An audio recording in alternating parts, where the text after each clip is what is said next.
E aos poucos as coisas foram surgindo.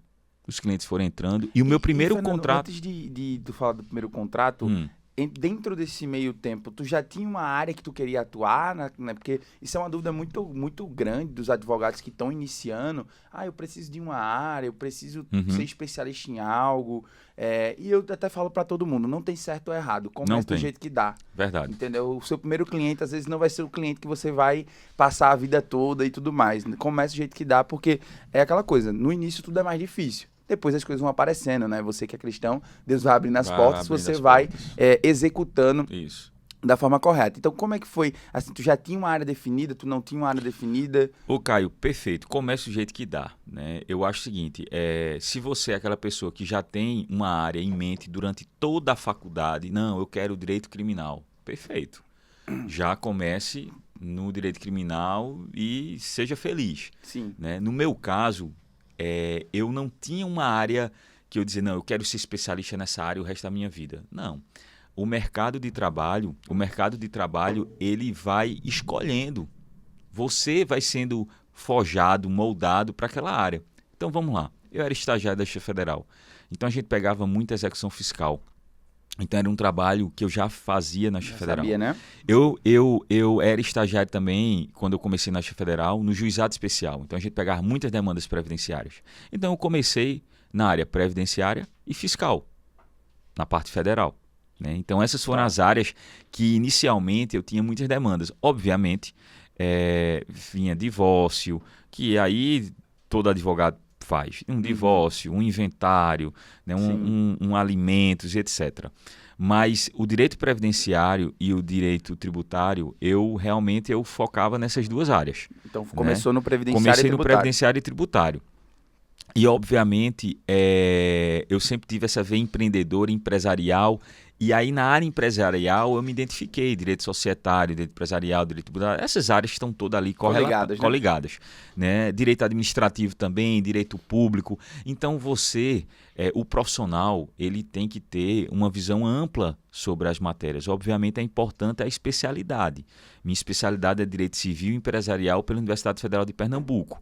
E, obviamente, eu vou vendo outras áreas do direito que eu acho interessante e vou fazendo as especializações, direito administrativo, direito público, etc., direito eleitoral.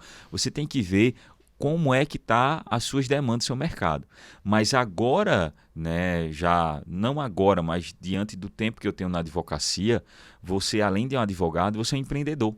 Perfeito. Então aí você passa a ser o quê? Você passa a ser um empreendedor do seu negócio e aí você vai ter que formar a sua equipe. Então você vai ter que ter os melhores na sua equipe para você oferecer o melhor trabalho ao seu cliente, né? Então, um exemplo, tem várias áreas do direito, direito civil, direito criminal, direito empresarial e etc. Então, se você for parar para fazer uma especialização Todas elas. para todas elas, você morre e não ganha dinheiro.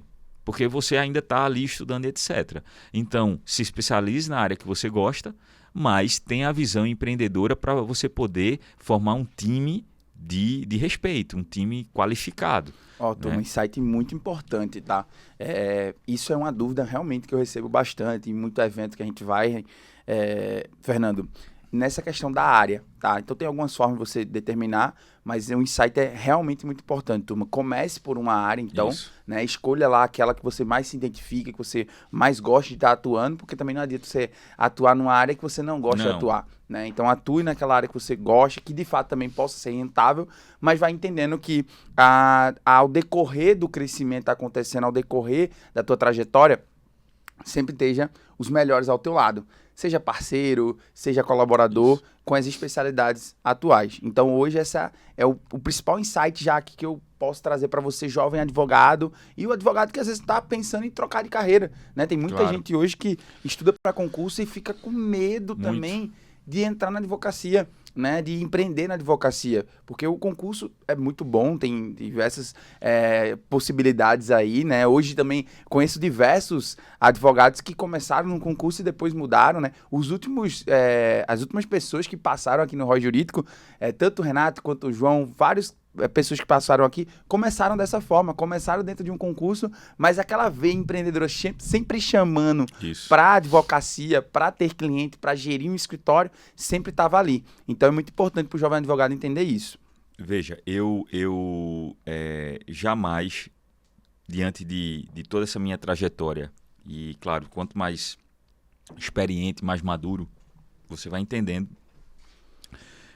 o seu perfil. Sim.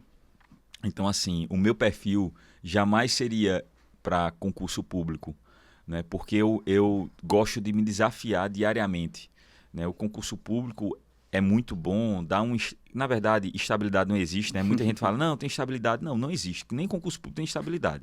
Entendeu? Estabilidade é algo que você vai começar e vai terminar daquela mesma forma tranquilo. Sim. Só que um concurso você começa ganhando X, só que depois com inflação e etc e tal, o seu padrão de vida vai cair e a única forma que você tem de aumentar o seu salário é havendo algum reajuste por parte do governo. Então, se não houver, vai acontecer o quê? Greve.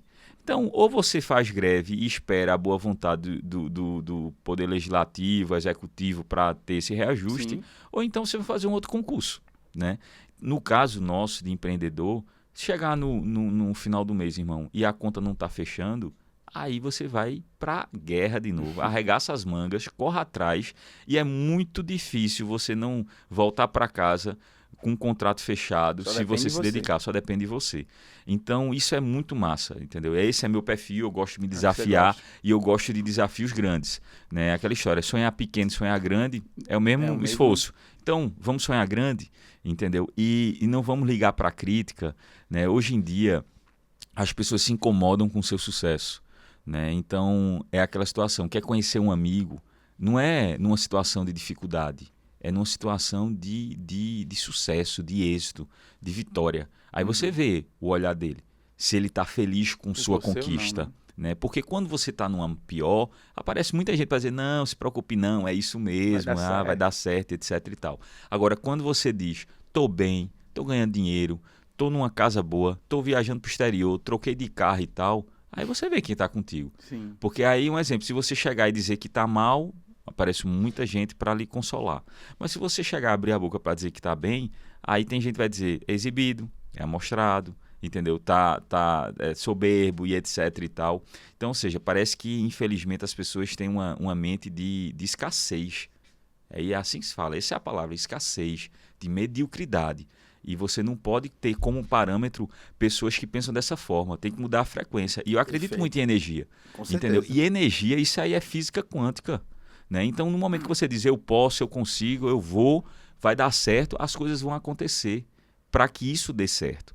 E quando elas não dão certo, não é porque não deu certo, né? É porque faz parte de um processo. Entendeu? Perfeito. Você não diz, eu quero ser o melhor advogado do Brasil e com 15 dias, um mês, você vai ser o melhor. Não, irmão. Vai haver todo o processo.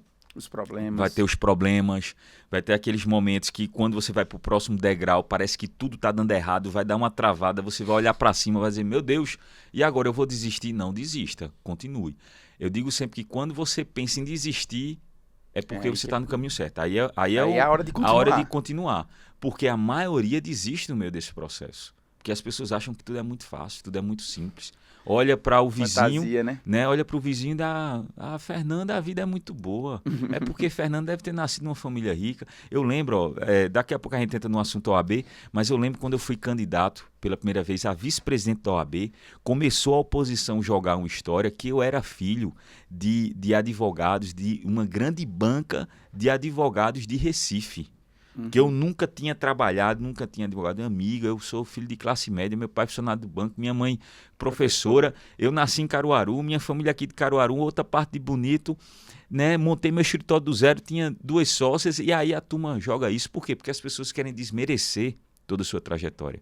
Né? Então, quando você pega uma pessoa que vem do interior, e como eu fui arrojado de me candidatar à presidência da OAB Pernambuco, sendo o primeiro do interior do estado, entendeu? Por que eu não posso? Veja, eu sou advogado, eu tenho os requisitos. Não concordo com A nem com B. O que é que eu faço?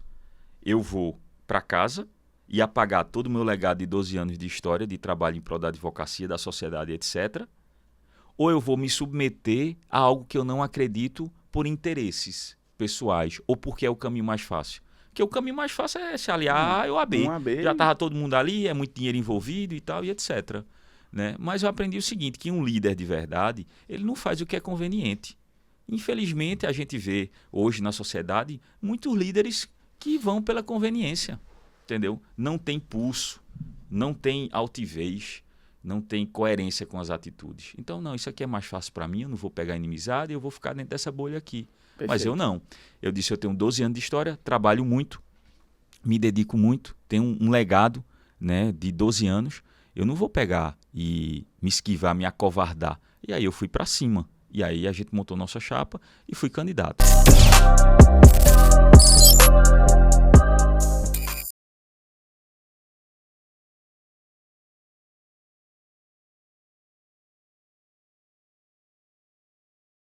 Os primeiros escritório, pegou a primeira cadeira, pegou a primeira mesa. E como é que foi o primeiro contrato? Conta essa história O primeiro contrato foi fantástico, eu lembro até hoje, e eu tenho uma gratidão gigantesca por essa cliente. Eu vou falar, não sei se foi o primeiro contrato, né? Mas teve 2 fatos. Um, que foi no centro da minha casa, né? Então, ou seja, na minha sala de estar.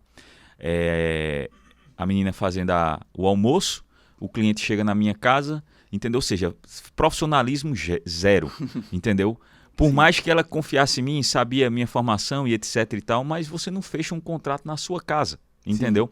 Você tem que, hoje em dia tem os coworkings, tem É mais fácil, né? as estações de trabalho é mais fácil, mas antigamente não tinha não.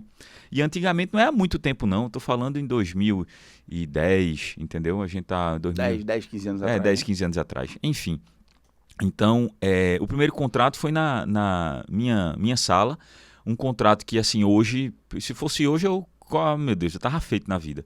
Naquela época, eu, inexperiente, não sabia cobrar, né? Então ainda não tinha uma visão de mercado como deveria, me baseava numa tabela da OAB, mas a tabela da OAB é só um parâmetro, entendeu? Então, não tem uma visão ainda comercial como deveria, mas enfim. Era o primeiro, né? Era o primeiro. E o contrato que marcou, de fato, minha trajetória na advocacia foi uma senhora que estava com uma execução e penhoraram o imóvel dela, né? Então, quando ela comprou o imóvel já tinha uma restrição, era um caso emblemático, muito difícil de se resolver. Mas enfim, ela levou lá o processo, ela chegou e disse, Fernando, eu fui bem indicada por você, eu sou de Iguatu, do Ceará, e eu preciso que você me dê o seu valor de honorário, de analisar esse processo, porque eu vou sair amanhã de manhã para o Ceará. Isso era 2h da tarde. Eita. E o processo tinha, eu acho que umas 500 páginas. E não tinha IA. Naquela GPT, época né? não tinha GPT, Gemini, não tinha nada disso.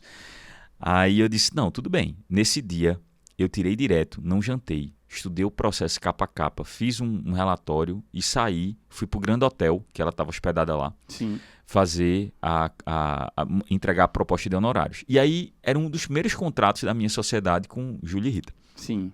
E quando eu conversei com ela sobre o valor que eu ia cobrar, elas se assustaram, disseram, não, Fernando, ela não vai pagar não, é muito dinheiro, não sei o que e tal, tá errado, olha, essa mania de grandeza e tal, não sei o que, de repente a gente pode perder o contrato. Eu cheguei e disse, olha, quem vai dizer que tá... E eu não recrimino as meninas não, por conta que é normal quando você está começando, né? Segurança. E tem pessoas que já estão há muito tempo na advocacia e ainda não viraram a chave. Isso aí, né? Entendeu? E aí fica reclamando da advocacia, as oportunidades passam na sua frente e você não aproveita. Aí eu disse, olha, quem vai dizer, e aí regra número 1, pessoal, também, de contrato de honorários, quem vai dizer se o seu valor está caro ou está barato é o seu cliente. Você vai jogar a proposta. Se ele disser que não dá para ele, você aí vai ter que ter outras técnicas para poder dizer qual a melhor proposta para você. Entendeu? Qual é o melhor valor? Ou é o valor que está difícil ou é a forma de pagamento? Porque aí você pode dividir. Sim. O importante é o dinheiro entrar no final do mês. Perfeito. Entendeu? Eu prefiro fazer um contrato alto parcelado que um contrato à vista curto, com valor baixo. Mas aí você tem que entender fluxo de caixa, capital de giro, qual a necessidade, etc. Já aí é a visão de empreendedor. Já é outra visão de também. empreendedor. Mas aí eu cheguei e disse, o valor é esse, eu vou lá. Então fui lá, levei 2 contratos. Então um contrato com o valor que eu almejei. Sim. E o outro contrato em branco, para eu botar na hora, na partezinha do valor, eu botar de caneta. Para não perder tempo, porque contrato tem que ser fechado no quente. Na hora. Não pode perder muito tempo, não. Se você está passando uma semana para entregar uma proposta de honorários, a tendência de você não fechar é gigantesca. Então, chegou a proposta, chegou o cliente, faça logo, já entregue a proposta de honorários. E, nesse momento, quando eu expliquei a ela, olha, sua situação é essa, é difícil, mas a gente pode fazer isso, aquilo, etc e tal. Ela sentiu confiança, gostou. E ela disse, certo, mas qual é o valor? Outra situação também. Geralmente, você quando está começando, você tem vergonha de cobrar. Parece que é uma situação que o advogado fez um voto de pobreza, que ele vai expor todo o seu conhecimento jurídico, mas na hora de cobrar ele fica tímido, ele fica com medo de dizer. Veja, Sim. é natural. Eu tenho 12 anos de OAB, tenho mais de 15 anos de advocacia e eu converso com muitos advogados jovens, entendeu? Experientes, já participei de oficinas, já dei mentoria, já fiz de tudo. Sim. E eu sei que é uma dificuldade todo advogado, né? 90% ou mais. Na hora de dar o preço é o seguinte, Caio, você tem que fazer isso, a ação que vai ter que ser dada entrada é essa, ou então tem que entrar com recurso, o seu direito é bom, tal, passa, já vi os documentos, já verifiquei lá no cartório, etc. Aí, na hora de dizer o valor, aí o cliente vai dizer, certo, doutor, mas quanto é? O valor é X. Ou seja, não olha, não tem firmeza, não tem Sim. segurança. Imagina você vai para o médico, aí consulta com o médico. Depois, quando o médico lhe examina e tal, vai falar o valor da cirurgia. O médico mas olha, o valor deixa eu ver, 50 mil. Você não vai pagar nunca. Nunca. Mas, meu amigo, ele não olha no meu rosto, não tem a segurança, não me entregou uma proposta, não sabe o que está Não sabe o que dizendo, tá dizendo. não vou pagar. Então, eu fui para essa cliente com segurança, expliquei toda a situação e disse, meu valor é X. Aí, sabe o que ela fez? Certo, doutor. Então, pegou um maço de dinheiro do bolso, disse, eu vou dar uma parte agora, tome. Boa. E eu posso dar um cheque. Eu cheguei e disse, olha, a gente não costuma trabalhar com cheque, mas eu vou abrir uma exceção para você. E meu semblante era normal, como se ali fosse mais um contrato na minha vida. Detalhe, ali foi o contrato da minha vida. Um valor que eu nunca tinha pego, principalmente em espécie ali, recebido um valor daquele que ela me deu em dinheiro. Então, isso foi muito importante para mim. E aí, quando eu liguei para as meninas, eu disse, fechamos o contrato. Eu lembro como fosse hoje. Eu liguei para a Júlia. Júlia, fechamos o contrato. Aí ela fez, pô, massa, Fernanda e tal, aquela euforia. Mas olha, e a nossa sociedade, como fica? Que é interessante também esse momento. Porque a gente estava há poucos dias, eu acho, ou semanas.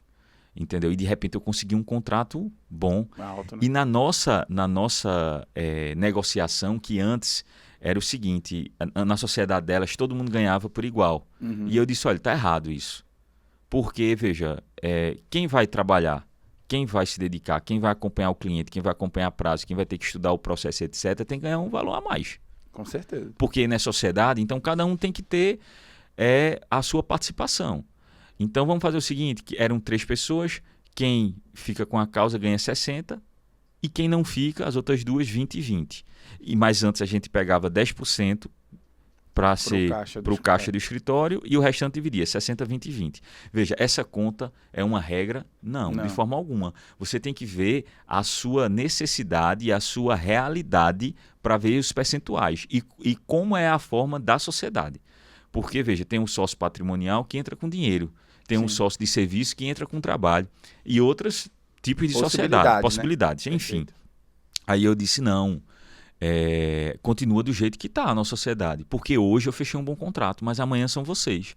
Então a parte de vocês vai ser paga. Aí pagou a parte das duas, teve a minha parte e a gente tocou a sociedade, eu acho que a gente passou uns 3 anos, 4 anos ainda, foi fantástico, entendeu? Show. 5 anos talvez, não lembro bem ao certo, mas foi uma experiência fantástica para mim, né, tê-las. Foi importante no início. Obviamente, a gente precisa começar. Tem gente que não começa por medo, né? Mas a gente precisa começar. Então, eu fazia a faxina do meu escritório. Eu ia final de semana para o escritório porque a gente queria economizar e não tinha grana para gastar com a faxineira. Então, no início você tem tempo e não tem dinheiro. Depois você tem dinheiro e não tem tempo. Aí você começa a delegar. Aí você começa a contratar, né? Por quê? Sim. Porque aí sua hora começa a valorizar muito. Então, entre você fazer uma faxina e contratar uma faxineira, é muito melhor a sua hora estar fazendo um relacionamento, tomando café, conversando, elaborando uma proposta, fazendo qualquer outra coisa, do que estar ali limpando, né? Uhum. Então, assim, mas isso é um processo natural.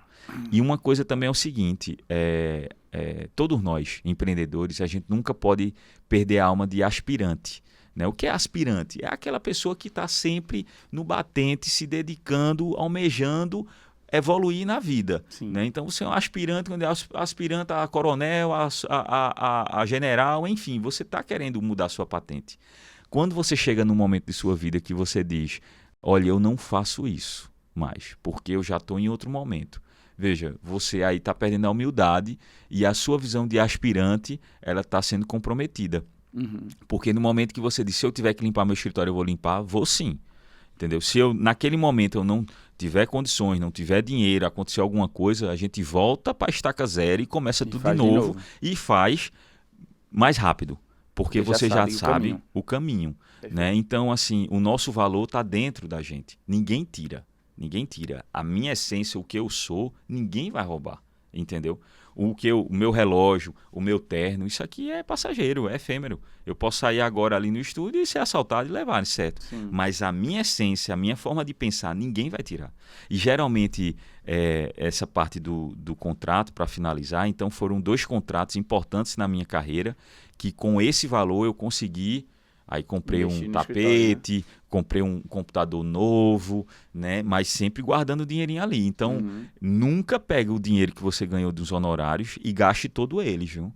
É natural, obviamente, você querer trocar de carro, entendeu? Pronto, meu sonho pequeno, Caio, era uma BMW.